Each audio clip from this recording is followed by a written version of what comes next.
Y mira, hay un tema del que hemos platicado aquí en la mesa con nuestro querido Mauricio Merino, y es el tema de la ley de archivos. Y uno de los actores importantes en esta discusión es el senador Zoé Robledo, senador por el PRD, y a quien le agradezco mucho que nos acompañe esta mañana. Senador, qué gusto. Mario, un gusto estar aquí contigo. A ver, hemos tenido aquí a Mauricio Merino, hemos revisado el tema. Y vale la pena primero poner en contexto qué significa una ley de archivo, que lo platicamos antes de entrar al aire. Yo decía, y que me perdonen, decía, el tema de ley de archivo suena a matapasiones. No es una cosa que digas, ay, bueno, suena... Pero cuando uno entiende todo lo que implica, se vuelve un tema central en términos de transparencia, de rendición de cuentas, incluso de construcción de nuestra historia. Claro. Y entonces empezaría por ahí porque nos recuerde qué es la ley de archivos, a qué se refiere, y ahorita le entramos a los puntos que las organizaciones han señalado con preocupación y cómo se están viendo desde el Senado. Claro que sí. Mira, la ley de archivos forma parte y es la parte final de todo el proceso que abrimos desde hace 2 años con la reforma constitucional en materia de transparencia, luego las 2 leyes, la federal y la general en materia de transparencia, la de datos personales, y esta era la última que faltaba, a la que estábamos obligados a partir de los transitorios de la reforma constitucional. El tema de los archivos es fundamental, es un valor democrático preservarlos y sobre todo difundirlos. Porque tiene que ver con toda la información que genera el gobierno. Así es. Toda la información. Toda la información. Cómo se guarda, qué se guarda y cómo se hace para que después esté disponible por los ciudadanos. Así es, y cómo esos archivos dejan de ser, digamos, lo que imaginamos de repente, papeles en una burocracia, y empiezan a formar parte de la memoria histórica del país. Una memoria histórica que es fundamental tener acceso a ella por una razón. En todos los procesos de transición de estados autoritarios a estados democráticos, en todos los procesos de reconciliación incluso, conocer la verdad es fundamental. Claro. No cerrarle el paso, sino al contrario, abrir las puertas y las ventanas para que todo mundo pueda conocer la historia, como bien se dice por ahí. Claro, y, no repetirla y hablamos además de la verdad de hace 40 años, pero también de la licitación de la última semana. Es decir, correcto, sí. Es todo lo que ha hecho el gobierno. Y ahí hay varias preocupaciones, y déjeme ponernos sobre la mesa, claro que sí. Y usted nos va diciendo en qué va la discusión y si coincide o no con las preocupaciones, que además yo pocas veces había visto a tantas personas de sociedad civil, academia y mire que historiadores, muchos historiadores agrupados en torno a preocupaciones como estas. Una es que quien encabeza el sistema es la Secretaría de Gobernación, y dicen debería ser la propia cabeza del Archivo General de la Nación y no el Secretario de Gobernación, porque dicen tiene implicaciones políticas, que la parte que tiene que entregar cuentas sea también la que encabeza cómo se archiva la información y, por lo tanto, qué se hace público y qué no. Esa es una de las preocupaciones, lo que dicen el control político de la información. Es correcto. Y déjame dar un paso atrás nada más para decirte, a ver, ¿por qué estoy yo aquí?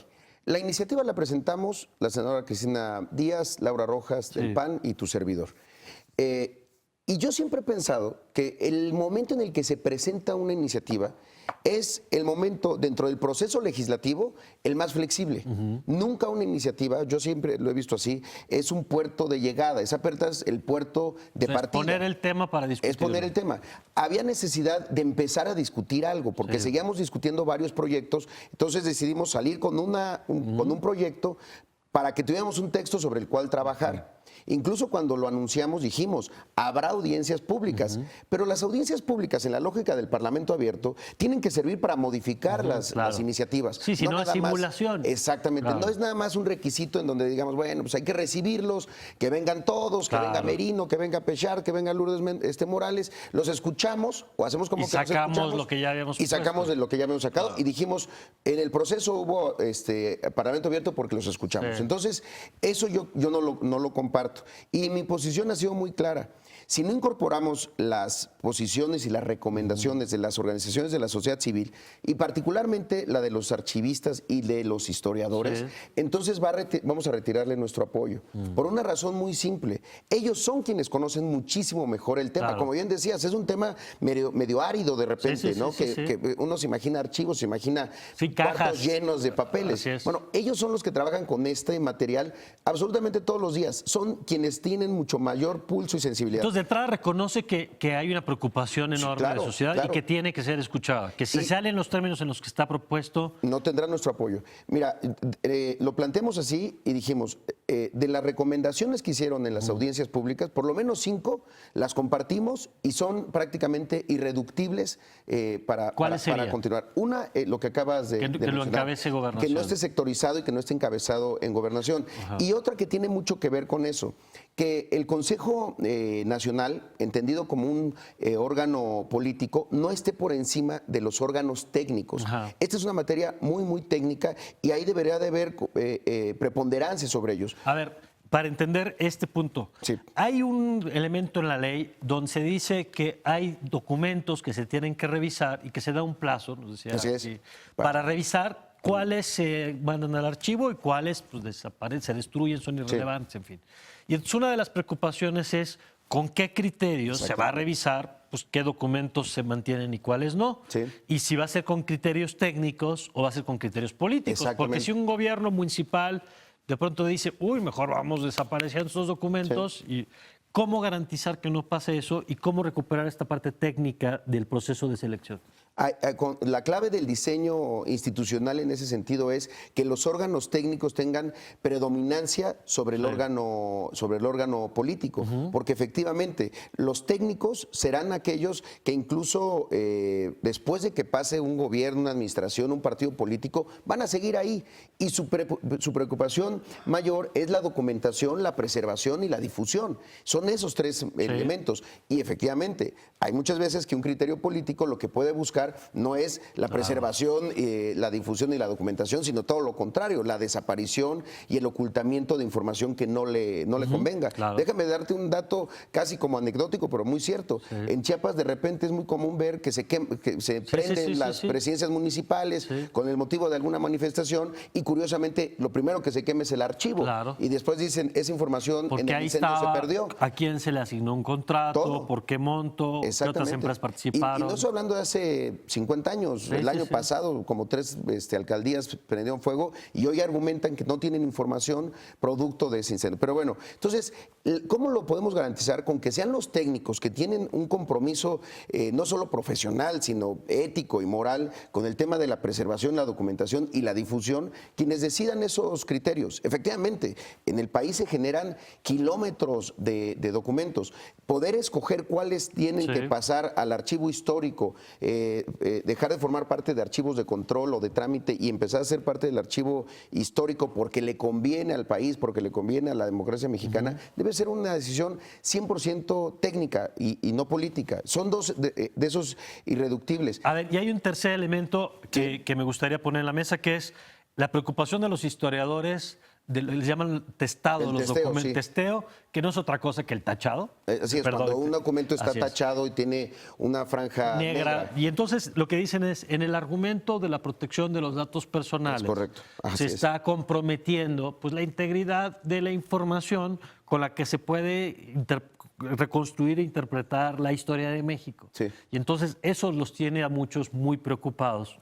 ¿Qué van a hacer con ese tema? Mira, en ese tema también hemos sido muy claros y qué bueno que tenemos esta oportunidad para platicarlo, que los archivos históricos no pueden ser jamás alterados o vulnerados a partir al amparo de la ley de datos personales.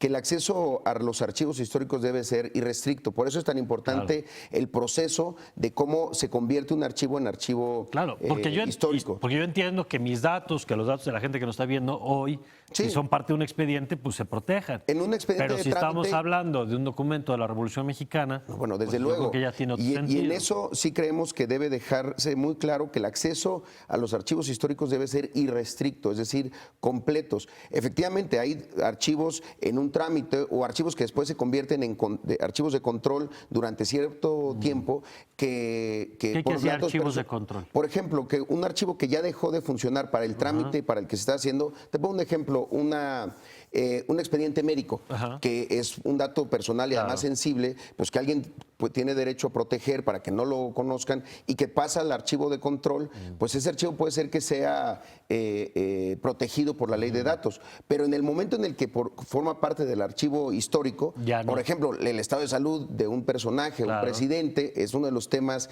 delicados que tienen que revisarse muy bien, pues entonces es parte del archivo histórico, porque nos ayuda a entender procesos muchísimo más amplios y no nada más estatus personales o individuales. Entonces, sí creemos que ahí la clave es, otra vez, quién define el criterio de qué pasa al archivo histórico. Y compartimos de verdad lo que fueron a exponer los expertos, los historiadores en las audiencias públicas.